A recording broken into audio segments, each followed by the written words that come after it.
समीचीन विकल्पों का सम्यक समाधान।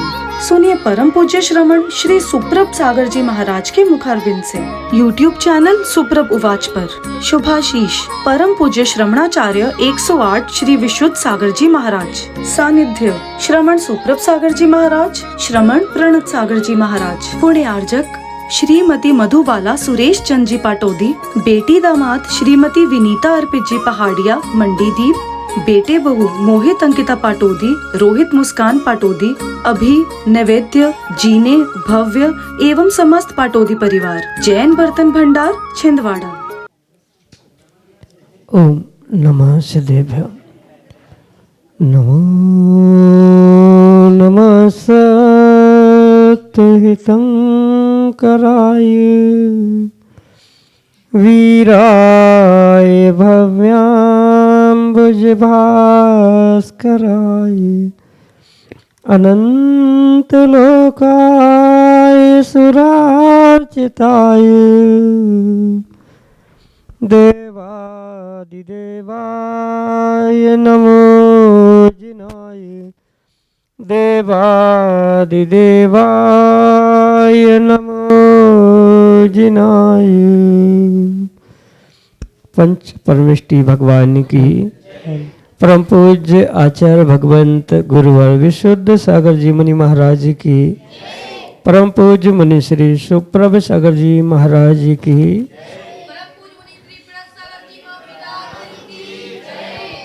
समीचीन विकल्पों का सम्यक समाधान। सम्यक ज्ञान की वह अनूठी विधा जिसके माध्यम से हम सभी अपने मन के विकल्पों का सम्यक रूप से समाधान प्राप्त करके अपने कल्याण का पथ प्रशस्त करते हैं। क्योंकि जहाँ विकल्प है वहाँ संसार है, और जहाँ संसार है वहाँ दुख निश्चित है।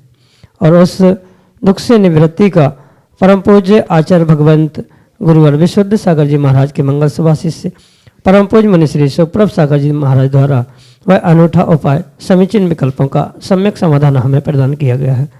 तो आप सभी पुरुषार्थ करते हुए अपना समीचीन विकल्प भेजें और परम पूज्य मुनि श्री से उसका आगम के परिप्रेक्ष्य में सम्यक समाधान प्राप्त करने का पुरुषार्थ करें।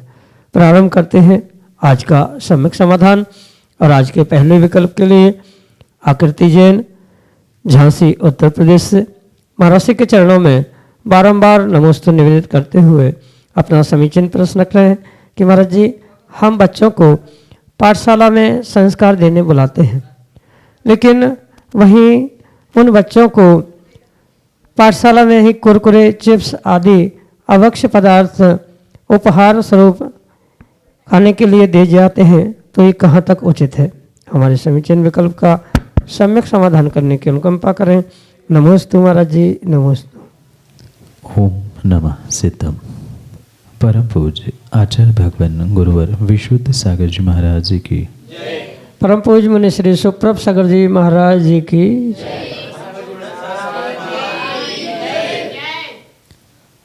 पाठशाला एक ऐसा पवित्र स्थान है जहाँ बच्चों को, आने वाली पीढ़ी को संस्कारित करने का प्रयास किया जाता, और ऐसे संस्कार प्रदान करने वाले स्थान पर ही संस्कार और संस्कृति के विपरीत कार्य किया जा रहा है। तो ऐसे विडंबनात्मक कार्यों की जितनी भी निंदा की जाए उतना कम है। कहने का तात्पर्य ये है कि जहाँ हमारे जैन धर्म के संस्कार रात्रि भोजन त्याग, आलू प्याज जैसे अभक्ष्य वस्तुओं का त्याग, पानी छानकर पीना आदि के संस्कार रूप प्रदान किया जाता है, और यही विषय जो पाठशाला में पढ़ाया जाना चाहिए था, अगर उन्हीं स्थानों में पैक फूड या किसी प्रकार से फास्ट फूड, आलू चिप्स आदि आदि बांटते हुए उन्हें सम्मानित किया जा रहा है, उन्हें प्रोत्साहित किया जा रहा है, तो ये किसी प्रकार से उचित कार्य नहीं है। मात्र कहने के लिए पाठशाला लगाना, बच्चों को एकत्रित कर लेना, अपना उद्देश्य साध्य करने योग्य ये पाठशाला नहीं है। कई सारे तो पाठशालाओं में हमने भी देखा कि पाठशाला के नाम पर मात्र नाच गाना ही सिखाया जाता है, वहाँ संस्कार आगम की कोई व्यवस्था है, किसी प्रकार से कोई पढ़ाने में ही दिलचस्पी या कोई किसी प्रकार से उत्साह नहीं दिखाता। तो ऐसा कार्य करना किसी भी प्रकार से उचित नहीं है, क्योंकि संस्कारों की हानि जहाँ हो रही है वहाँ किसी भी प्रकार से संस्कारों की पाठशाला या मात्र ये पाठशाला कहना उचित हो ही नहीं सकता। ये ध्यान रखते हुए ही प्रत्येक पाठशाला संचालक करने वाले उन गृहस्थों को, श्रावकों को, माताओं बहनों को ये निर्णय करना होगा कि ऐसा कार्य करना किसी भी प्रकार से उचित नहीं हो सकता, और इस निंदनीय कार्य के लिए कहीं न कहीं उनको भविष्य में प्रायश्चित लेते हुए ही अपने आप को और इन बच्चों को भी सही मार्ग, सही दिशा दिखाने की आवश्यकता है। अन्यथा आने वाले समय में यही प्रदर्शित किया जाएगा कि पाठशालाओं में जब ये सब कुछ मिलता है, मतलब बांटा जाता है, गिफ्ट में दिया जाता है, तो इनको खाने में किसी प्रकार से दोष नहीं है। या ऐसा हो सकता है कि टीचर पाठशाला में कुछ पढ़ाते हैं, करते कुछ है और कहते कुछ है, तो वैसा उसका फल भी विपरीत रूप से बच्चों के मन पर, बच्चों के दिलो दिमाग में पड़ने की संभावना है। इसलिए जैसा कह रहे हैं वैसा करें, और जैसा कर रहे हैं वैसा ही कहने का प्रयास करें। अन्यथा करने वालों को भी, मतलब संचालन करने वालों को भी कहीं न कहीं मायाचारी का भी दोष वहाँ लगेगा, और मायाचारी के दोष के साथ साथ अनेक दोषों से युक्त होते हुए हम आने वाली पीढ़ी को भी संस्कारों की जगह कुसंस्कारों से, धर्म की विपरीत क्रियाओं से ही जोड़ने का प्रयास कर रहे हैं। ऐसा करना सर्वथा गलत है। यही आपके लिए सम्यक समाधान। शिष्टाचार पंडित अखिलेश शास्त्री, रामगढ़ा, उत्तर प्रदेश से अगले समीचीन विकल्प के लिए। नमोस्तु भगवान, नमोस्तु भगवान, नमोस्तु भगवान।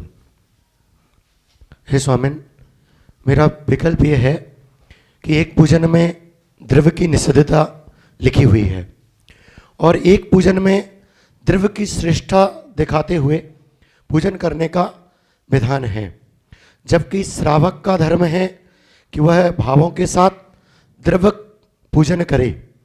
जिस द्रव्य को हम चढ़ा रहे हैं उसी द्रव्य को प्रथम निषिद्ध करें, फिर उस द्रव्य से पूजन करें। ये कहाँ तक उचित है? कृपया समाधान करें। नमोस्तु भगवान, नमोस्तु भगवान, नमोस्तु। जो जिनेंद्र भगवान की अष्टद्रव्यों के माध्यम से श्रावक पूजा करता है, उस द्रव्य पूजा को और द्रव्य पूजा के अभिप्राय को बहुत विवेकपूर्वक समझने की आवश्यकता है। जो 8 द्रव्य श्रावक जिनेंद्र भगवान पंच परमेष्ठी आदि आदि के निमित्त से समर्पित करता है, जिसे द्रव्य पूजा कहा है, वहाँ अभिप्राय शायद आज तक किसी विद्वान, किसी ज्ञानी, किसी भी श्रावक ने समझने का प्रयास ही नहीं किया। इसलिए कहीं न कहीं पूजा की पंक्तियों को लेकर उसे विसंगतियाँ दिख रही है। कहने का तात्पर्य ये है कि जैसे पहले उसी द्रव्य का निषेध करते हुए ये कहा जा रहा है कि ये धूप मात्र अग्नि में खेने से क्या होगा प्रभु, पर फिर भी मैं ये धूप आपके चरणों में समर्पित कर रहा हूँ। तो वहाँ मुख्य अभिप्राय, मुख्य उद्देश्य यही है कि कायदा तो यही है कि प्रभु आपने जैसे अष्टकर्मों की धूप उड़ाई है, मतलब अष्टकर्मों को जला के नष्ट कर दिया है, ऐसा ही मैं पुरुषार्थ करना चाहता हूँ। पर आपने जिस प्रकार अष्टकर्मों को नाश कर लिया है, वैसा अष्टकर्मों को नाश करने की सामर्थ्य वर्तमान में मैं श्रावक होने के नाते मेरे पास है ही नहीं है। पर मैं क्या करूं कि मैं कर्मों का नाश तो करना चाहता हूं, तो उसके उपलक्षण रूप, उसके ही पर्यायवाची रूप जो हमारे पास सर्वोत्कृष्ट वस्तु धूप के रूप में है, वह मैं आपके चरणों में समर्पित कर रहा हूँ। और मात्र धूप से ही यहाँ तात्पर्य नहीं है, अभी तो प्रत्येक द्रव्य के साथ ही यही कहा है, षट मिश्रित व्यंजन खाने से मेरी भूख नहीं मिटी है, पर फिर भी मैं भूख मिटाने के लिए व्यंजन चढ़ा रहा हूँ, नैवेद्य चढ़ा रहा हूँ। इन सभी द्रव्यों के साथ मात्र एक पूजा में नहीं, अपितु प्रत्येक पूजा में यही अभिप्राय, यही उद्देश्य समझना है कि जो 8 द्रव्य पृथक पृथक रूप से हम समर्पित कर रहे हैं, जो उसके मंत्र है, मुख्य उद्देश्य, मुख्य अभिप्राय हमारा वही है कि हम कर्मों का नाश चाहते हैं, क्षुधा वेदनी का नाश चाहते हैं, तो उनका नाश कैसे होगा? आप तो वीतरागी बन गए, आपने वो सब कुछ प्राप्त कर लिया, पर व्यवहारिकता में वह जो वस्तु जो इसके लिए निमित्त है, काम उत्पन्न करने के लिए पुष्प कहे जाते हैं, क्षुधा वेदनी के लिए शमन के लिए नैवेद्य या मिठाई कही जाती है, ऐसे ही उपलक्षण से युक्त जो द्रव्य मेरे पास वर्तमान में मौजूद है वही सर्वश्रेष्ठ मानते हुए उपलक्षण से मैं ये चाहता हूँ कि अन्य तो कोई श्रेष्ठ वस्तु मेरे पास है ही नहीं है, पर फिर भी मैं इनको समर्पित करते हुए उपलक्षित करना चाहता हूँ कि कुछ नहीं तो सही, कम से कम यही समर्पित करते हुए उस स्थान तक मैं पहुँचूँ। जैसे धूप जल भी जाती है और जलने के साथ सुगंध भी देती है भगवान, ऐसे ही 8 कर्म आपने नष्ट कर लिए, पर मात्र नष्ट ही नहीं किए, 8 कर्मों को नाश करने के साथ साथ तुरंत ही आपने 8 गुणों को प्राप्त कर लिया। तो ये धूप मात्र मैं जलाना नहीं चाहता हूँ, धूप जले भी और सुगंध भी दे, ऐसी उपलक्षण रूप सांसारिक सर्वश्रेष्ठ वस्तु मेरे पास यही है। ऐसी प्रत्येक द्रव्य के विषय में समझना होगा, चाहे संसार ताप के लिए चंदन हो, संसार के परिभ्रमण जन्म जरा मृत्यु के लिए जल क्यों ना हो, इसके विषय में बहुत विस्तार से समझने की आवश्यकता है। कुछ दिन पहले चतुर्मास में लखनऊ में जो पूजन शिविर हुआ था, उसमें पूरे एक एक द्रव्य की विशेषता, क्यों इसका स्थान ऐसा है, सामान्य से क्षुद्र जल सबसे पहले क्यों रखा है, इसके विषय में काफ़ी विस्तृत रूप से व्याख्यान वहाँ किया गया था। आने वाले समय में भी पुनः कभी इसके विषय में समय की अनुकूलता होगी तो एक एक द्रव्य क्यों ऐसा कहा है, मंत्र ऐसे क्यों है, निषेध करते हुए भी वही विधि क्यों की गई है, ये सब कुछ और विस्तार से समझा जा सकता है। पर यहाँ ये अलंकारों के माध्यम से ये समझाने का प्रयास किया है कि ये वस्तु से आप जैसा तो नहीं बन सकते, पर आप जैसे हम हैं नहीं हैं, पर संसार में ये वस्तु उपचार से ऐसा स्वीकार की जाती है, तो उपलक्षण रूप से मैं पूजा करते हुए भावों की विशुद्धि को और क्रियाओं को प्राप्त करूँ। यही मुख्य अभिप्राय इन पूजा की पंक्तियों के पीछे है, जो कि आपके लिए सम्यक समाधान से। सचिन जैन आहार जी गुरुकुल से अगले समीचीन विकल्प। महर्षि के चरणों में बारंबार नमोस्तु नमोस्तु नमोस्तु। मेरा प्रश्न यह है कि तीर्थंकर के समोचरण में अष्टप्रतिहार का क्या महत्व होता है? तीर्थंकर भगवान जब केवल ज्ञान को प्राप्त करते तो उनके उस केवल ज्ञान के अतिशय के रूप में समोषण, उनकी विभूति आदि का अनेक प्रकार से प्रदर्शन किया जाता है। वे केवली तीर्थंकर भगवान जो समोषण में विराजते हैं, उनकी विशेषता, उनका विशेष वैभव प्रदर्शित करने के लिए ही ये 8 प्रातिहार्य, 8 मंगल द्रव्य और भी बहुत सारे वहाँ मांगलिक या और भी बहुत सारे ऐसे विशेष द्रव्य उपस्थित होते हैं, जो कि सौधर्म की आज्ञा से कुबेर वहाँ पर उपस्थित करता है। इसलिए एक वैभव का प्रदर्शन तीर्थंकर भगवान का हो, ये एक मुख्य अभिप्राय इन 8 प्रातिहार, 8 मंगल द्रव्य आदि आदि के निमित्त से समझना होगा। इसके अलावा भी जो एक एक प्रातिहार्य है उसका अपना अपना एक अर्थ, अपने अपने एक मायने भी आचार्य भगवंतों ने कहे।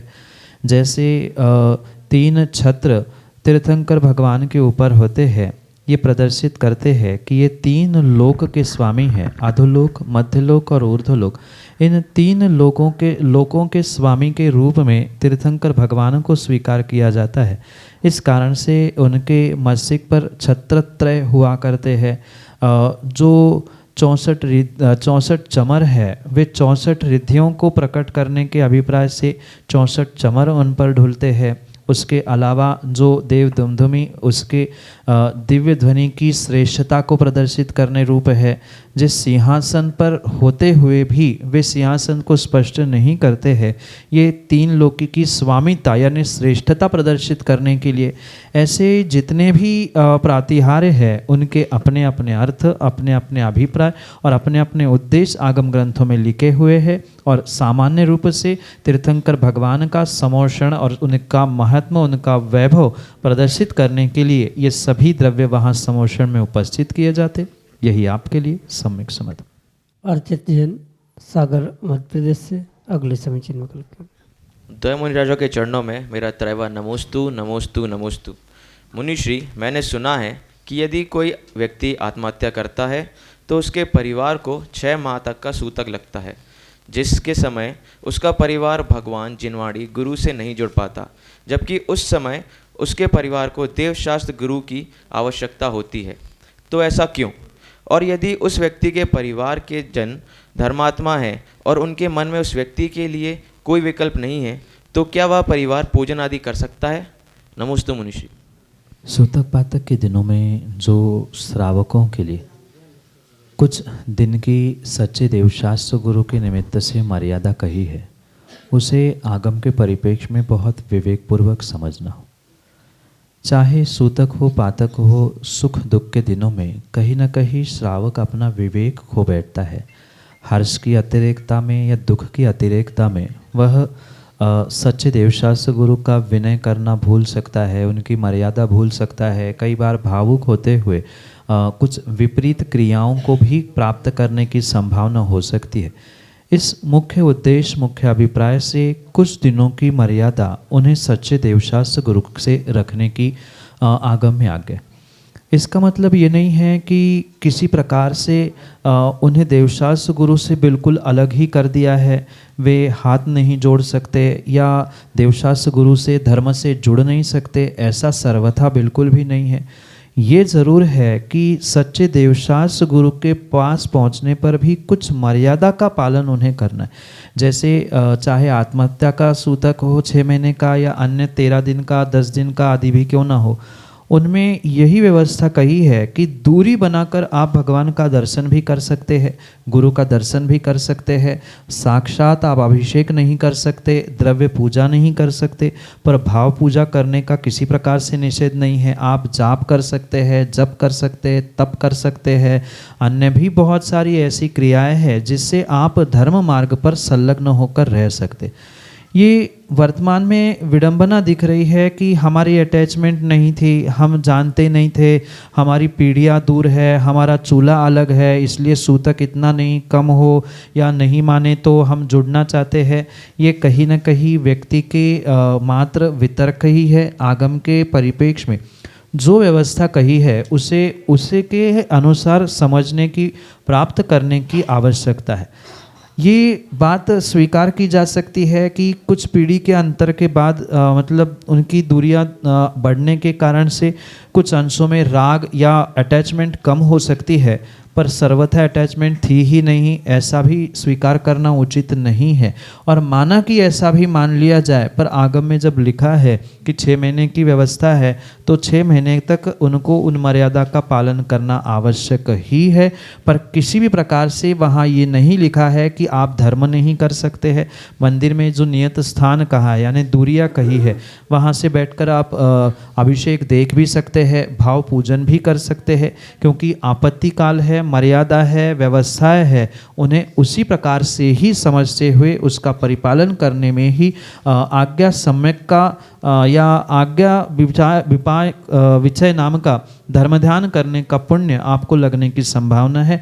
उनमें तर्क वितर्क देते हुए छूट प्राप्त करना या किन्हीं की बातों में आकर उनमें विपरीतता को प्राप्त करना आगम के परिप्रेक्ष्य में बिल्कुल भी उचित नहीं है। धर्मात्मा कितना भी क्यों ना हो, आवश्यकता ये नहीं है कि गुरु और प्रभु के चरण पकड़ने से ही तुम बहुत बड़े धर्मात्मा हो सकते हो। परोक्ष रूप से भी दूर रहकर भी आप बहुत अच्छे धर्म क्रियाओं के साथ अपने आप को धर्म से, सच्चे देवशास्त्र गुरु से जोड़ते हुए अपने धर्मात्मा पने का परिचय दे सकते हो। जो सच्चा धर्मात्मा है वो दिखावा कम और असलियत पर ज़्यादा विश्वास करते हुए भले ही दूरियां अधिक क्यों ना हो, पर भावों की दूरियों को कम करते हुए अपनी भाव विशुद्धि के साथ उन क्रियाओं से, धर्म कार्यों से जुड़ते हुए अपना कल्याण करने का प्रयास अवश्य ही करता रहता है। यही आपके लिए सम्यक समाधान।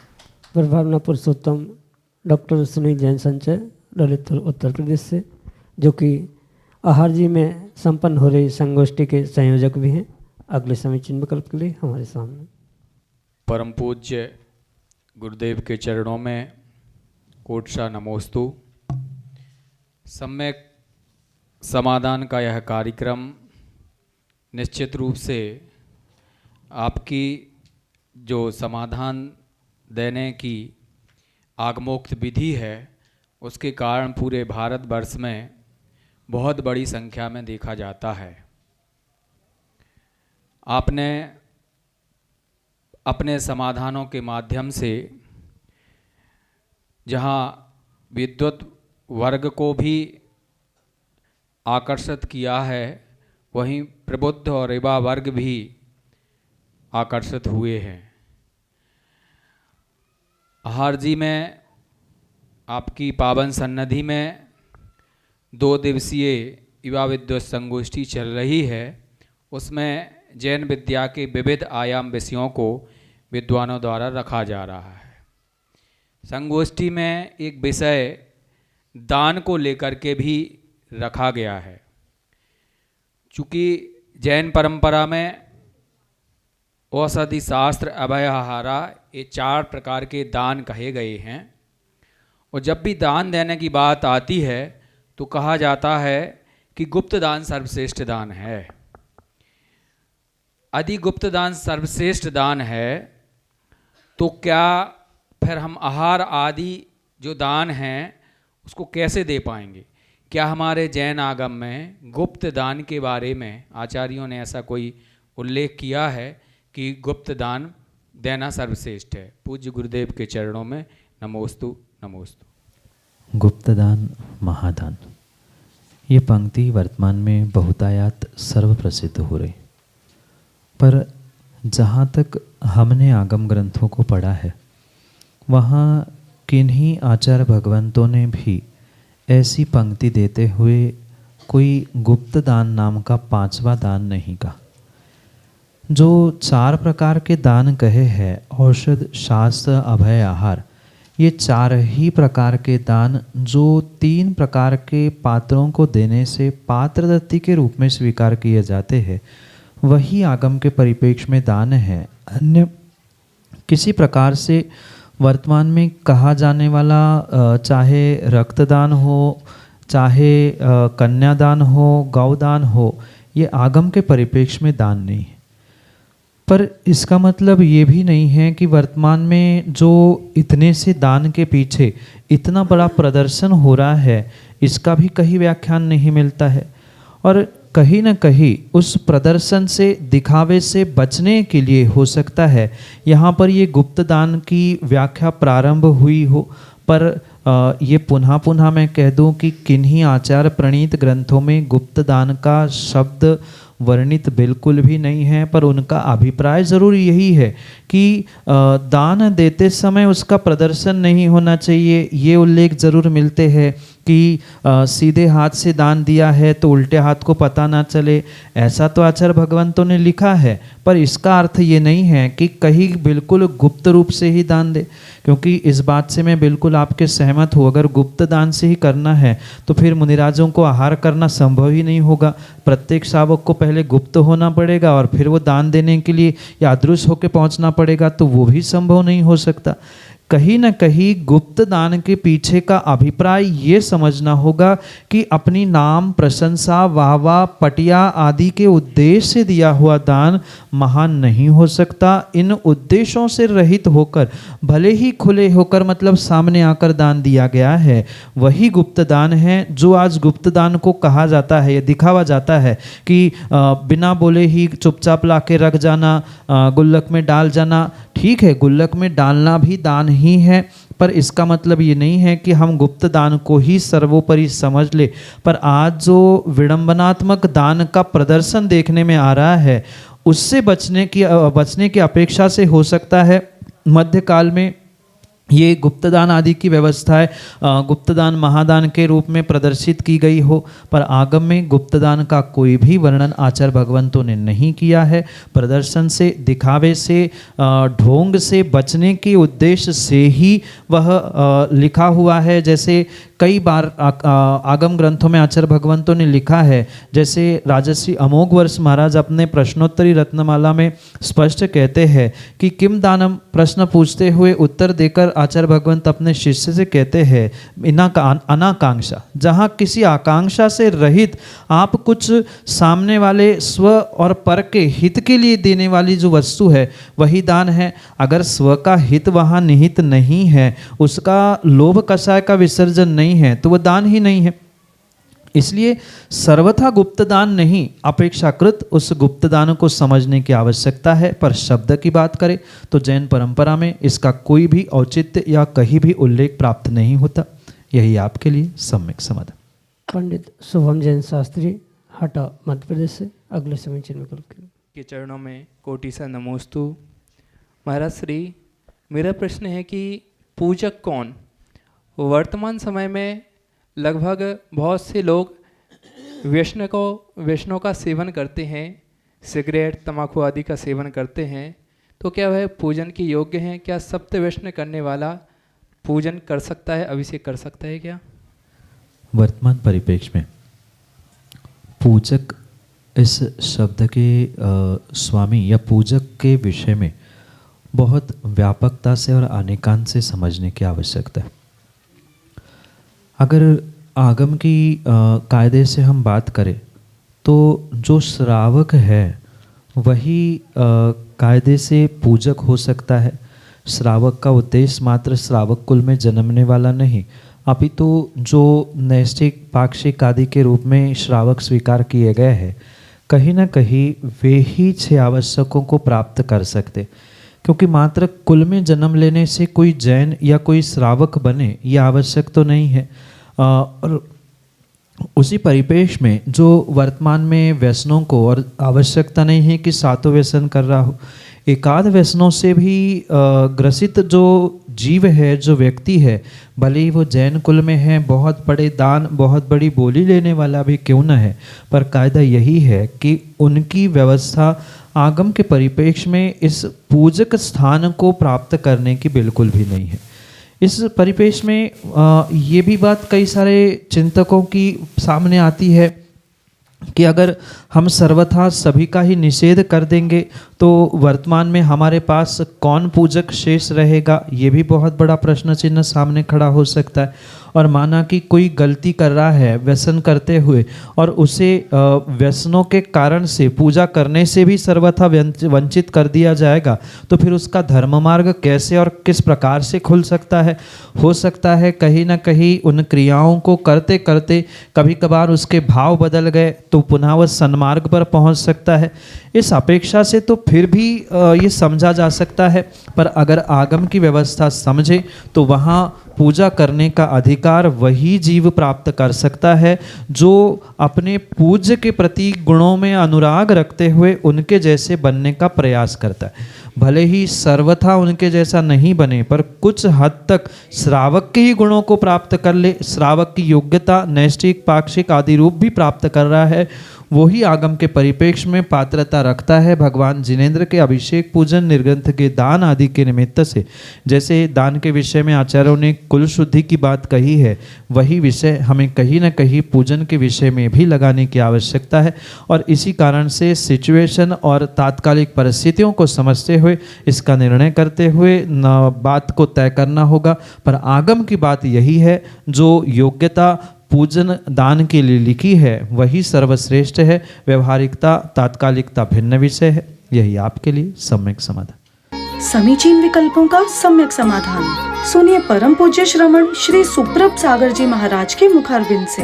YouTube चैनल सुप्रभ उवाच पर शुभाशीष परम पूज्य श्रमणाचार्य 108 श्री विशुद्ध सागर जी महाराज। सानिध्य श्रमण सुप्रभ सागर जी महाराज, श्रमण प्रणत सागर जी महाराज। पुण्य आर्जक श्रीमती मधुबाला सुरेश चंद जी पाटोदी, बेटी दामाद श्रीमती विनीता अर्पित जी पहाड़िया मंडीदीप, बेटे बहू मोहित अंकिता पाटोदी, रोहित मुस्कान पाटोदी, अभी नैवेद्य जीने भव्य एवं समस्त पाटोदी परिवार, जैन बर्तन भंडार छिंदवाड़ा।